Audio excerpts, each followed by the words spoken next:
Os compradores apostan polo polvo de fora antes que polo galego. As capturas en augas autonómicas caeron, está a saber moito polvo ovado, o que tamén influiu no seu prezo. A escaseza de polvo capturado en augas galegas está a provocar que cada vez máis xente opte por mercar produto que chega de fora.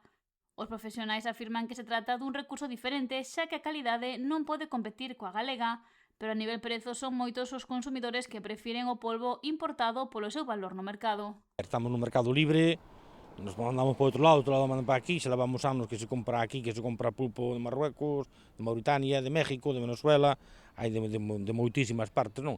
Agora hubo un boom aí que apareceu moitísimo pro tema das corrientes e das temperaturas das aguas que nunca o tuveron, apareceu moito pulpo en Inglaterra e na costa de Francia, e estaban tendo un problema, e o que se decidiron facer foi plan de explotación e comercializalo e mandalo, claro, os compradores buscan donde collelo, donde compralo, como se fan sempre, non? É certo que non é un pulpo como o noso, é un pulpo polo que din, eu non o probei, pero polo que din os compradores que o probaron é así que non ten casi sabor, non ten o mesmo sabor co noso pulpo, non? Pero A nivel capturas en augas galegas lamenta que están a ser baixas. Nas últimas semanas registrouse unha caída importante. Que baixou bastante o pulpo, pero, bueno, xa parece que empeza a recuperar, non? A coller os precios. Non solamente era por eso, era porque, según din os compradores, falando con eles, o que si estamos vendo é que hai moito pulpo ovado, o pulpo pequeno está ovado e ten moitísimo desmerme, unha vez que o limpan, pois se queda, como sabemos todos, a talla mínima é 1 kilo, entón se queda moito menos, non? Ao sacarlle a cueva, ca cabeza, como agorra con todo, pois teñen moitísimo desmerme, entón, claro, non pagan tanto como claro.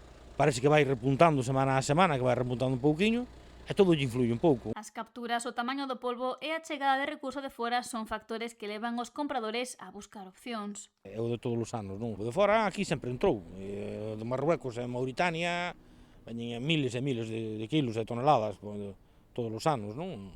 A nosa flota. Pero, bueno, ese non tiña por que repercutir na calidad do noso produto, non? Ni moito menos, unha que non pescamos suficiente para abastecer o mercado, e outra que non se pode comparar ninguna especie, ningún pulpo de ninguna parte co noso, non? O 1 de xullo reabriuse a campaña do polvo en Galicia despois de 2 meses de veda e neste tempo capturáronse 291,3 toneladas deste cefalópodo en augas galegas que xeraron 3,2 millóns de euros, tendo un prezo medio de 11,25.